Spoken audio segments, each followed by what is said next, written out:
How's it going, everybody? Right here today, and we are back with our Draft to Glory series with the Minnesota Wild. And in today's episode, we are getting into one of the most important parts of the entire series. It's our first ever offseason. And more importantly, it's our first ever draft. This is the only time we can really add talent to this roster, so it's going to be an important time. And I'll also let you guys know the Winnipeg Jets did win the Stanley Cup, which makes them which does make them anything. It's the team that we lost to. So I guess there's there's worse ways to go out than to lose to the Stanley Cup champions. They took on the Toronto Maple Leafs, who lost in the Stanley Cup Finals. Connor McDavid wins the Art Ross and the Hart Memorial. Carlson with the Norris. McKinnon with the Lady Byng. Kaprizov wins the Calder. So there's our first bit of hardware, a bit of silverware there, although that's a little bit goldish. In this series. So you got Mark Scheifele with the Conn Smythe. Cam Talbot wins the Vezina. Talbot wins the Vezina, ladies and gentlemen. We have a Vezina winning trophy. So Thatcher Demko called it when a few episodes ago he said that Cam Talbot for Vezina. Then we've got Antti Ranta for the William M. Jennings. You've got Edmondson for the Bill Masterton. Good for him. Ivan E. of the Predators for the Jack Adams. Ryan O'Reilly wins the Selke, because he always does. McDavid wins the Ted Lindsay. And Ovi continues his streak of the Rocket Richard, even though he did split it just a few years ago with David Pastrnak. Actually, it was last year.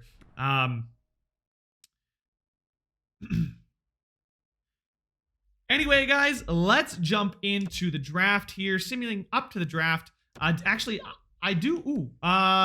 We set season ticket prices. We've sold 86% of our tickets. The upper bowl. I'm gonna drop those a bit. The overall trend is down. We're gonna bump these all up about maybe $100. These are gonna go down to 2,400. The overall trend is positive. Actually, the executive suites, there's not exactly a ton, but we're gonna leave that like that. Get some more money in the bank, and Chicago is going to jump from 12 to 1, so Chicago wins another lottery, and Ottawa jumps from 8 to 2, so they're back in the top 3. Los Angeles only drops 1 spot. Columbus drops 3.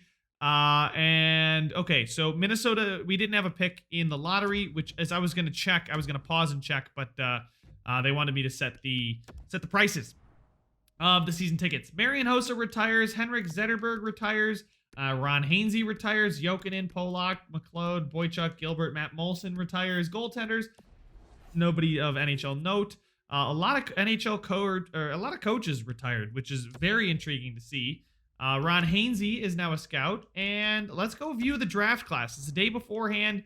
We can take a look at who is going to be around our pick. We actually found a couple medium elites here with Phil Pitton and Brant Clark. So the NHL ready Phil Pitton, I'm definitely thinking I would like to move up to the 10th pick if it's at all possible.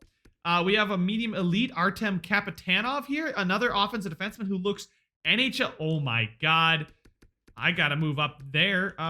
Wait, what pick do we have? Is what I want to figure out. We're not going to be in the top 10 in picks, but let's take a quick look at the draft board. Projected picks are 23 and 24. 23 in the second. We have a bunch of thirds that maybe we could move up to 10.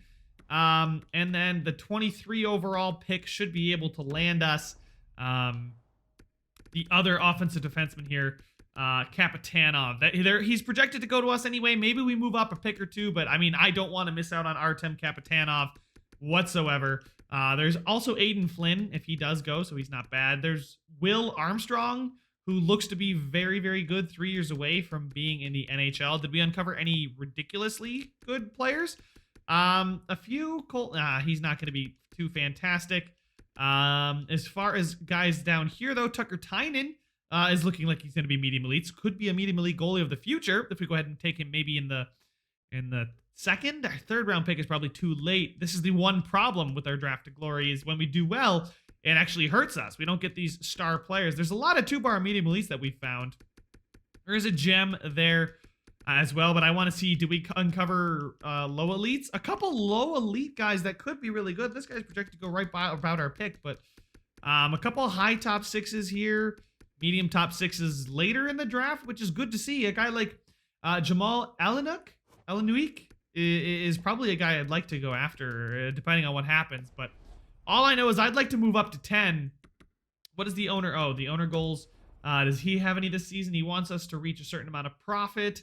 47.4 million in profit. How are we doing on our income statement?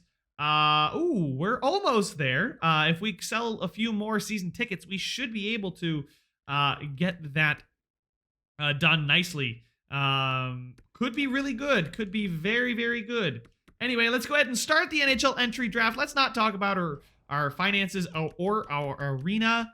So the Vancouver Canucks do want to trade down out of 8. So out of 8 could be a very, very good spot to move up to. Obviously, we can only acquire draft picks, so this is about the most active you're going to see me. Let's see, 8th overall, Zuccarello, Johansson. I don't want to trade either of those guys for the 8th pick. Would you guys like to take my first instead, maybe? Instead of Johansson? I mean, Johansson's not that great, right? Wouldn't you guys rather have a first-round pick from the Penguins?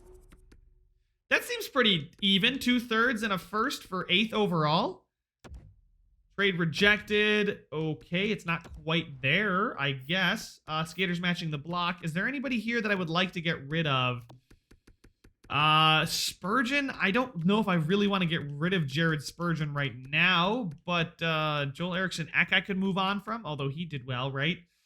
Yeah, he actually had an okay season. Susi here is medium top 6 defenseman. I mean, if they want him, they can have him, right? He's making 2.75. Trade rejected. Okay. I don't know what else I would be willing to give them. Let's take a look at rookie skaters. Who do we have in the system that I'm not very high on? I'm not very high on Shaw. I'm definitely not high on... Actually, I think Shaw would be the only guy that would logically get this one even close. 71 at 22. Medium top 6, sure, but...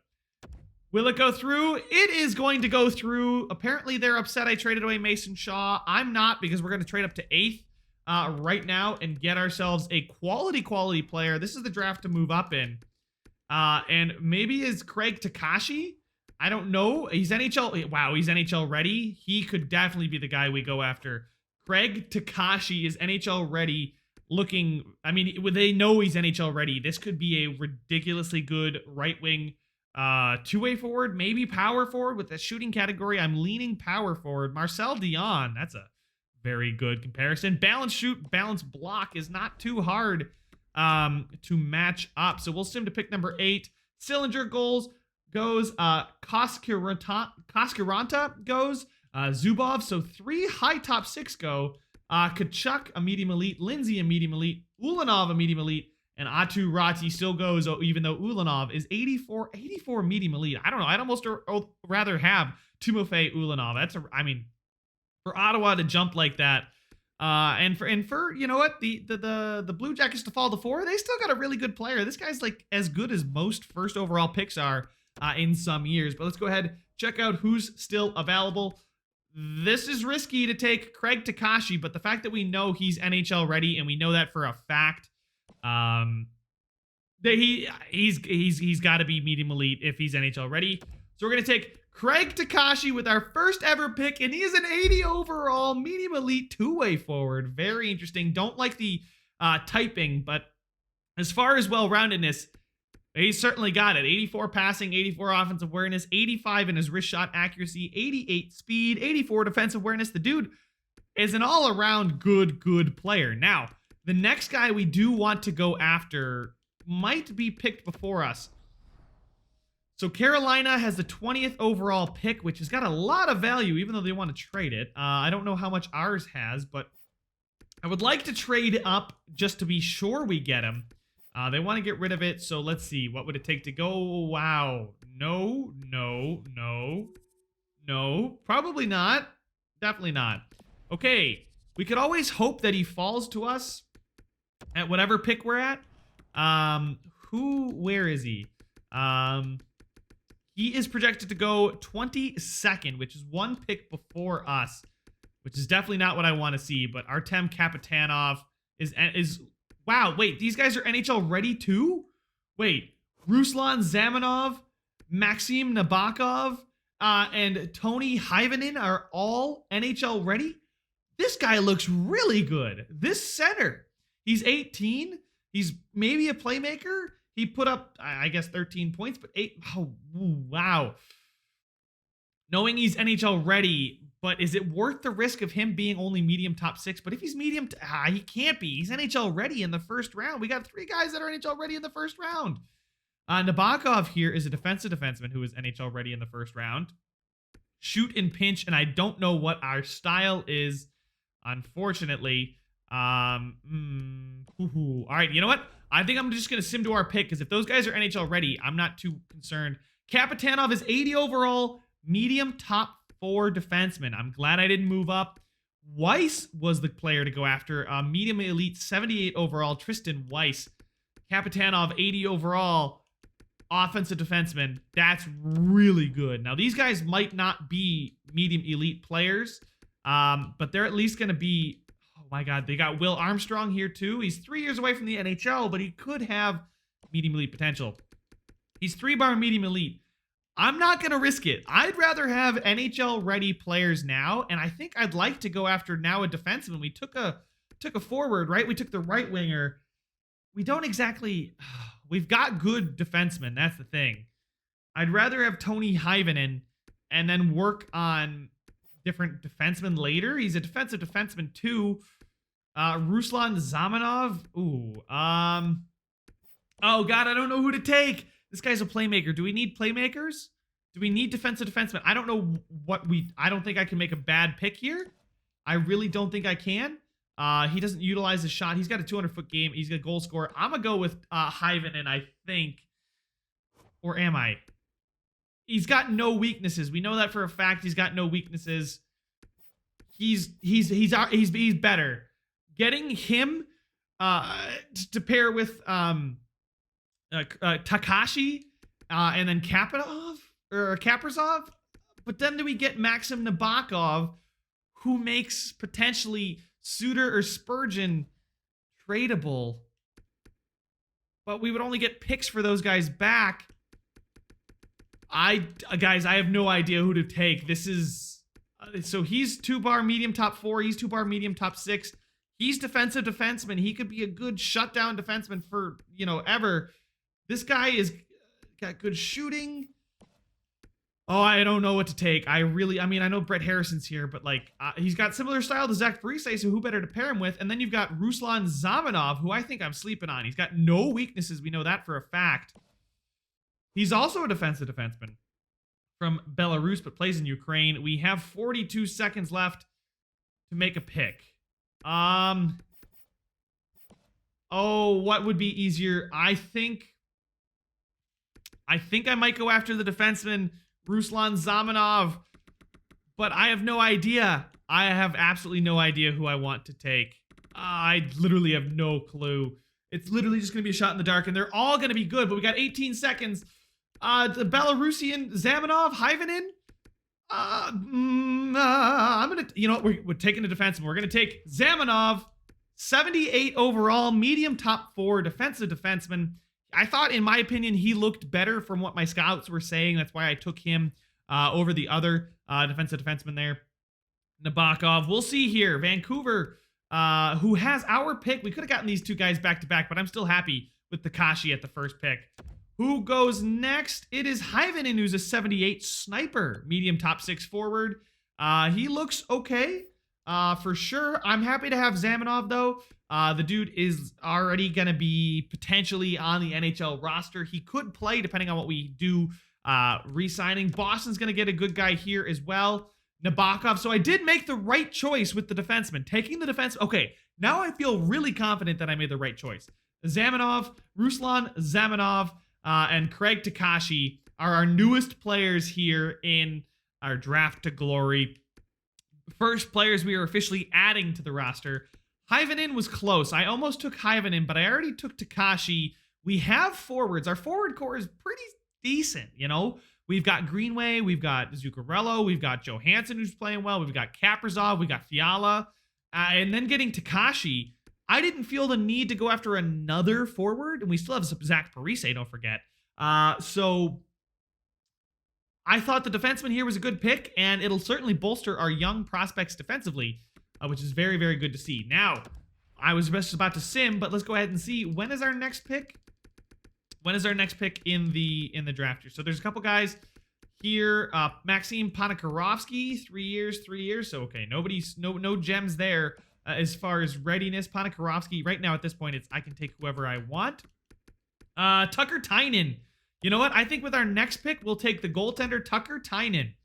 We'll sim to our next pick. Who did we miss out on in the first round is the one I'm worried about. Nabokov, then Harrison, Flynn. Okay, so nobody too crazy there. Some good players, though. And as far as other players, nobody else here. Looks like a stud that we have passed up on. Still, wow, lots of... You know what? There's actually some decent depth. And that guy's basically wearing a Sabres jersey already. So, the good pick by the Sabres. Don't need to change his picture at all. And it actually fits. I think I do want to take Tucker Tynan. He's 3-bar medium elite goaltender. Could be one for the future. He looks very, very good. He's potentially 3 years away, but for a goaltender, B-, B-, A-, I'll take that. We need a goaltender in the system. This is the one weakness, and if I can get it locked down early, it's the one problem with the draft glory is goaltending. You got to draft and develop a goaltender. But I'm going to take Tucker Tynan, 3-bar medium elite. Let's see what he's going to be. He's going to be medium starter potential, and I'm going to feel really stupid if I passed up on one of those guys at the top. That was a medium elite. Kerslake is a medium top 4. There goes Elinuk, who's a medium top 6. Lysel's a medium top 6. Another pick. Ooh, Kubasek is not very good. Lang Whiter is okay. I feel like I'm not seeing who I was targeting on the board. Yeah, David Penner was up there. Postma, I guess. He's not going to be that good. He's got a real face. But Stoner, Abel Stoner is a gem, but I don't really see him being that good, especially with 2-bar AHL starter. I'm very content with our picks right now. We have back-to-back picks here. Medium elite Bemstrom. So Stefan Bemstrom was probably the goalie to go after there. Paco, oh man, now they're just rubbing it in my face. 2 medium elite goaltenders going right before I got the opportunity. Stoner was a medium starter as well. We have Tucker Tynan though. I'm very fine with that. He's medium starter as well. Low top 6 there.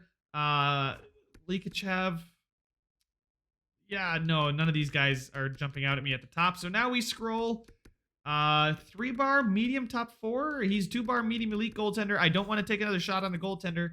Maybe I go with Connor Punnett, maybe. He's 3-bar medium top 4. We got 2-bar starter Jesper Wallstedt. Let's sort by potential here and see who's still available. Just some 2-bar medium elites that I don't really trust. I don't think those guys are going to be actually medium elite or even low elite. So we'll see. We're at pick 85 overall. Could be a little bit early to take Sergei here, especially with these 4 years away from the NHL. Alan Klassen would probably be the guy I'd take later in the draft instead of Kulikov. Likachev, Maximus Bilesma, Trevor Wong. Wow, he's fallen off. I remember there were times where he was at the top of the draft. Who to take is the question here. Nobody's really jumping out as guys I need to take. I think I might just take Connor Punnett. 3-bar medium top 4. Hopefully it'll pay off for us. He's medium top 6 defenseman. That's not a very good pick. And I think I might take... there's Joey Weller, who's low top 6 forward. So we could definitely get him in. He's 3 years away from the NHL. That's some good potential. He's Xavier of Bourgault is probably not going to be anything too crazy special. Curtis Lay. There's Jesper Wallstedt. You know what? I'm going to take him just in case he's a medium elite goaltender. Just cuz, right? Take 2 goaltenders, get our goaltender depth settled here in year number 1. Let's make the pick. He is medium starter, so we have 2 medium starter goaltenders and tenders, and Tucker Tynan and Wallstedt here. So I'm fine with that. Whichever one of them pans out could be our starter, and they could be our goaltending tandem for the future. Punnett there was probably a bad pick on my part. I am curious to see. There's Wong, who I almost reached because of name recognition. But medium top 9. Okay, Likachev is medium top 6. Probably should have taken him instead. But nobody's screaming here as an absolute mistake from me, which always makes me happy. Okay, so Turkinov was not very good. All right, so I'm not too concerned. Stringer, maybe it was his name. Medium top 6 forward, so he was a good guy that I was actually looking at for a brief second. But a couple guys there that are fine. Now we're gonna take Kondratiev. Yeah, sure. 3-bar low elite potential grinder. Low top 6 grinder. Okay, so he's somebody that could definitely pan out in the future. So far, we're doing well, and with the amount of picks we have, I'm very, very pleased with how we're hitting on a lot of these. He's not going to be that great. Oh, okay. You know what? We've got Franklin Olszek. Why not? He's low 3-bar low top 6. We'll give him the shot, and he is low top 9, which is not horrible for the 5th round. Low top 9. It's not great, but he could turn into something, maybe something useful. There's Marcotti here. There's Jacob Lebedev, who we absolutely know nothing about. How did he do? He did nothing in Russia. He was a -2. As far as remaining players and talent, low top 9. There's Connor Lockhart, who's 2-bar medium elite, and Oliver Boutin. I'm not exactly sure how to say his name, but let's see here. Out of the medium elites, let's get into the low elites. There's low elite here at 186. Not exactly thrilled by that potential. Oh, man. I'm not exactly. Maybe Aiden Chan. No, we're not. Whoa, hey, no, not what I want to do. I want to do that. There we go. Okay, so we're pretty close to the top here. Lebedev would be a shot in the dark. There's Logan Barlage, but he's not going to be that good. I mean, I say that because he's got a real face. So guys at this point in the draft that have a real face. There's Connor Lockhart, who I'm pretty sure I've seen be good. We'll take it just based on name recognition and hope we hit on something. He's going to be a medium top 6 forward. He's 18 at 50 overall, but a medium top 6 forward. That's great value there. If he turns into something, great. If he doesn't, oh well, but we are going to get Lockhart, a medium top 6 forward. Something to our next pick. Not looking like we missed out on too much. Not like there's too much left in the draft at this point anyway. Maxine Pellerin is a 2-bar medium top 6. 2-bar medium top 6 there for Tristan Roy. However he wants to pronounce it. Oscar Lindstrom, 2-bar low elite. Let's go ahead and take him. Low top 9. Okay, not horrible, not great. Let's go ahead here and just take one more pick. Alec Halishuk is medium elite, low elite here from this guy, but nah, we'll take Halishuk. He's 1-bar medium elite. We'll see what he can be. He's medium 7th defenseman, so not the end of the world. But that was our first ever draft in our draft of glory, and I know it kind of stalls out there towards the end. But Takashi, Zamanov, Tynan, Wallstedt, Lockhart, all very, very good picks that could potentially contribute in the future. And now that we have the re-sign phase, we have to re-sign our entire AHL coaching staff and one of our SHL scouts. So I will look to maybe move on from him, actually. But as far as expiring contracts, we've got Kaprizov. We have 17 million cap space. He wanted 11 million during the season. So I'm kind of glad he's no longer on that. I'll offer him 7 years by 8 million. Jeez, easy for me to say. Let's do the 7 points. Let's try 7. Let's undercut him by 750,000. If I can get him for less than 8 mil, I'll be thrilled. 7 by 7.5. Let's go offer him the contract. Kevin Fiala, we will qualify him as well. Offer him a contract. He wants a 1-year deal. Let's give him 2 years and see if he'll take 5.6. Because I don't know if he's going to grow. I know he played very, very well this season. We will see how he continues to do. Nick Bukestad had a good season, but it all depends on what he wants. He wants about 4 million. I don't know how much space we actually have and who we have to re-sign. Ian McCoshen. Okay, so it seems like, yeah, after Fiala and Kaprizov, it's not really too many ridiculously talented players. Joel Eriksson Ek, we will tender him a contract. We'll give him the 1 year at 1.35. Just undercut him a bit. Goaltenders, Andrew Hammond is expiring. I'd rather give the chance to Jones and Barabo in the AHL, so I will let Andrew Hammond walk. We have our 2 goaltenders. Take a look at defensemen. Cole and Hunt, neither of them want to come back. Soucy's there. Zamenhof, I guess, we'll give him his ELC there, and he can play in the NHL with Soucy. This is the one problem, though. I definitely need to bring probably a defenseman back. Probably a guy like Hunt. Not Matt Dumba. No, Hunt. There he is. Brad Hunt. I don't want to overpay to get him. But as long as I can keep him on the roster, I'll be okay. We'll advance the day, see what they say. Kaprizov accepts the 7x7.75. Fiala doesn't want that much money. Or wants more money, I should say. Eriksson Ek is back, and Zamenhof is here as well. So we are now sitting with a nice $9 million in cap space. And the big name to re-sign is Kevin Fiala, who is tendered a qualifying offer. Bukestad does want to come back as well. So with $9 million available, can I get you for $5 million? What did I offer him? 2 years at 5.3? What if I offered him 1 year at 5.1? See how he does for one more year. Bukestad would be pretty much up to the cap. Let's go ahead and see if we can. How much does Hunt want anyway? Is it worth? It's not worth overpaying for Hunt, I don't think. What about Ian Cole? What does he want? Yeah, those guys are too expensive. Nick Bonino. Bring back a guy like Nick Bonino potentially. We'll see how much cap space we're messing with.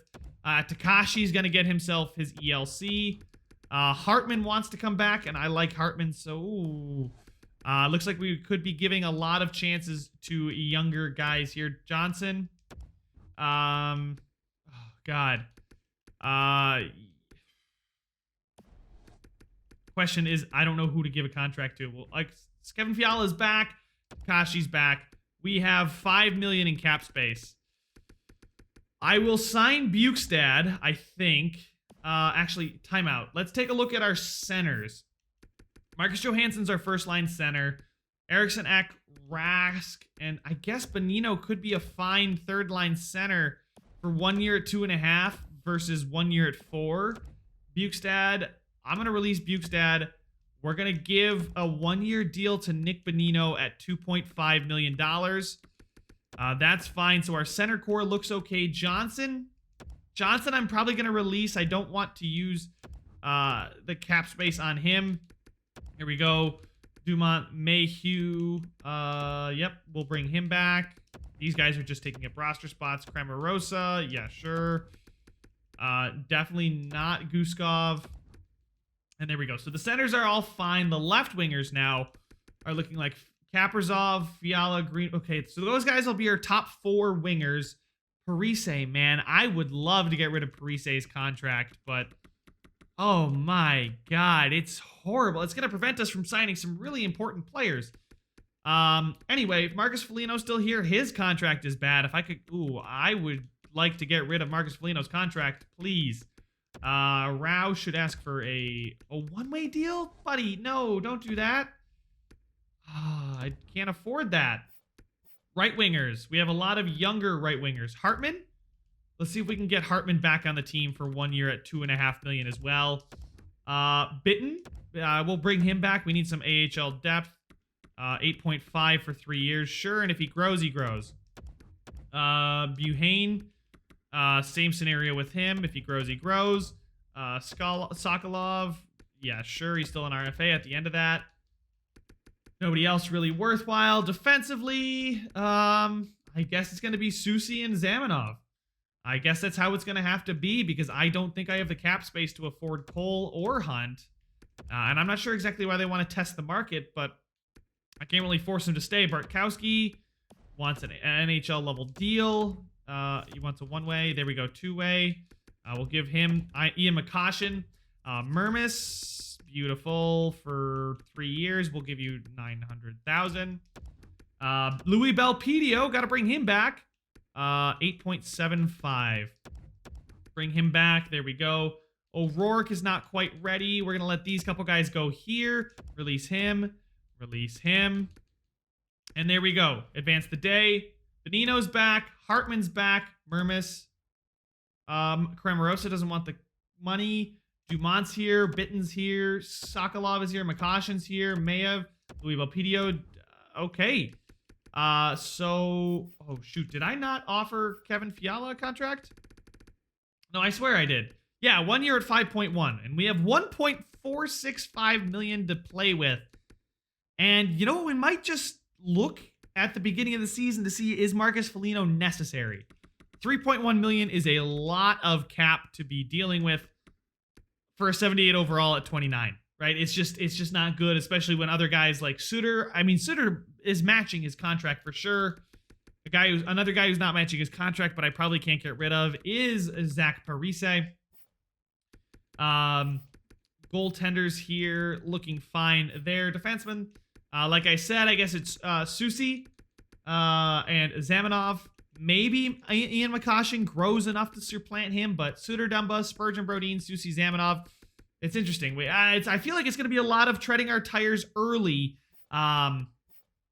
until we actually get cap space back and our younger guys start to grow. So I've got to go sign the coaching staff and the scouts, so I'll catch up with you guys at the start of free agency. Here we are, guys, at the start of free agency, and the only coach that didn't want to come back was the AHL goalie coach. Now, I only have so much money left in the budget, and we didn't have an assistant coach, I guess, to begin with. That's interesting. I'm going to have to sign 2 of those, and I've got about $600,000 to work with, so that shouldn't be too bad. Free agency is really not going to be all that exciting for us since we can't really do much. I may bend the rules a bit and fill out the AHL roster with low fourth-line players if there's not enough. Unless you guys think I shouldn't, I'll save that for the next episode. But Nugent Hopkins, Hall, and Stahl, so poor season for the Sabres. Getzlaf, Landeskog, wow, this is a stacked free agency. And of course, we can't do anything. Palmieri, Hamilton, Dougie Hamilton's down to an 85. Man, I feel like he's better than that. Thomas Tatar, Barry, Vatanen, Murray, Broussard, Granlund, Hoffman, Schwartz, Bufflin's still in the game, so good for him. Goalies, Antti Ranta's an 89. What kind of season did he have? 926 and a 231. Okay, yeah, I can understand that. UC Saros is a free agent, although, yeah, he's a UFA. God, of course, there's so many good players available for us to sign, and we can't sign a single one. So we'll see here what we can do. Let's go ahead, simulate to the start of next season after I find a couple coaches and see what the lines are looking like, and maybe discuss some potential trade away to clear up some cap space. Guys like Marcus Foligno or Zach Parise. That one's going to be a tougher sell for you guys, but you guys let me know your thoughts down in the comment section. All right, guys, so while I'm going through trying to sign coaches and whatnot, this is an interesting trade that just popped up. It would clear a lot of cap space, but I don't know if Spurgeon's a guy I want to trade. I want to get your guys' thoughts on potential trading away of players. Who can I move on from? Because we don't exactly have a ton of cap space. And as I proceed to deal with all these Spurgeon offers, can't take Brock Nelson, thank you. Shattenkirk, okay, interesting. Hudobin goes to Edmonton. And Brant Clark, interesting. So that was a very short-lived tenure there. Evander Kane, no, I don't want to do that trade. No, thank you. Can't acquire players, thank you. So most of our season tickets have sold, which is good to see. I'm a little bit disappointed they didn't all sell out. I failed. I didn't quite get the expected profit, but that's okay. Adding another 129,000 to our funds. I can go ahead and move those wherever I want. And now it's time to take a look at our owner's goals. They want me to acquire. Oh, he thinks we're a seller. Again, they think we're a seller. We obviously weren't a seller last year, but so he wants me to upgrade the club seating by 1 level. That's a stretch goal. I can definitely do that. Get 38 wins and 18 road wins. But he also wants us to be a seller. Why are you asking me to win games, but then also wants me to acquire a first? Maybe he knows I'm doing a draft to glory and thinks I just need the extra first-round pick. But anyway, Kaprizov is now an 89 overall left winger. He's getting a +3 with Fiala and Johansson. Matt Zuccarello is doing very good. There's Craig Takashi here, who fits great on the second line.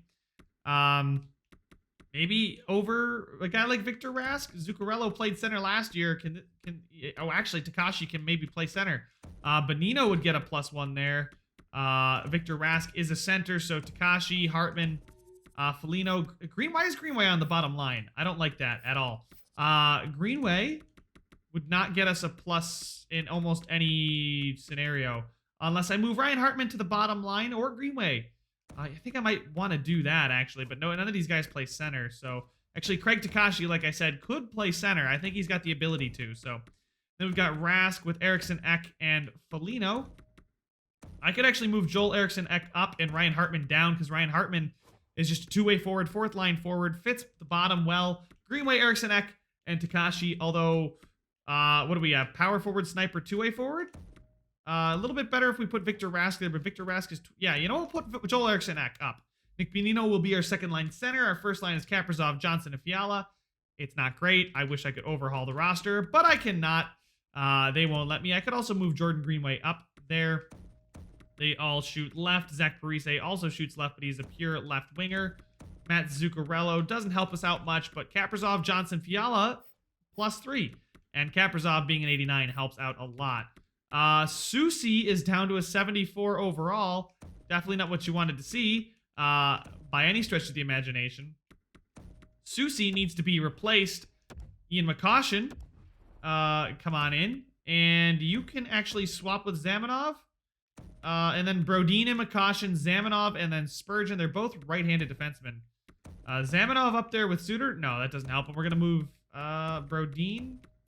Yeah, no. So we're going to leave that. Zamanov doesn't really fit the scheme. He fits the first line, so he is the Suter replacement of the future. But Zamanov doing okay. Cam Talbot's now up to an 85, so that's good to see. But it's really unfortunate to see our players there looking like that. And I do not need to sign any AHL players. There's Damien Giroux, who's medium top 9. Is anybody down here worth calling up on the back end? Louis Belpedio is a 75, but that's still not good. Kalen Addison, Josh Atkinson, they're, none of these guys. I mean, Louis Belpedio is still listed as a minor top 4 defenseman. In goal, we've got Jones and Baribeau. Hunter Jones. Where did you come from, my guy? I don't remember signing you. I guess he might have been in the system, but we don't actually, yeah, you know what, Baribeau, yeah, we'll give Hunter Jones the start. Let's do that. And then scratch down here is nobody. Cool. There's Marco Rossi, our medium top 6 forward potential. Hopefully can be something. Still +1. William, no. Yeah, okay. I'll mess around with AHL lines, but Marco Rossi not growing really worries me. But the fact that we have Takashi and then Zamanov playing there as well, I want to get you guys' thoughts. There's nobody in the AHL that's begging to be called up, and with such little cap space, is it time to throw away the season? I mean, we'll see how it goes, right? Zach Parise on the third line. Don't like that. I think I would rather, but Greenway he's 24. He's not that young. He's still got potential to grow. He's an 83, so you know what, we could. I mean, if he's up there and we move Kaprizov, actually, we get a +3 and moving Zach Parise. I don't want to do that. I definitely don't want to do that. Not one bit. Not one part of me wants to do that. Can Greenway play center? I mean, he could. We could do Zuccarello in the center of Greenway and Parise. But Bonino, I think, is fine enough to play there. What is he, a two-way forward? I'm really not sure what to do with this roster, you guys. You guys, please let me know what you think. Your thoughts down in the comment section. I will highlight some comments in the next episode. But guys, thank you so much for watching. Make sure to leave a like if you enjoyed it. Subscribe if you want to see some more. And I will see you guys in the next one.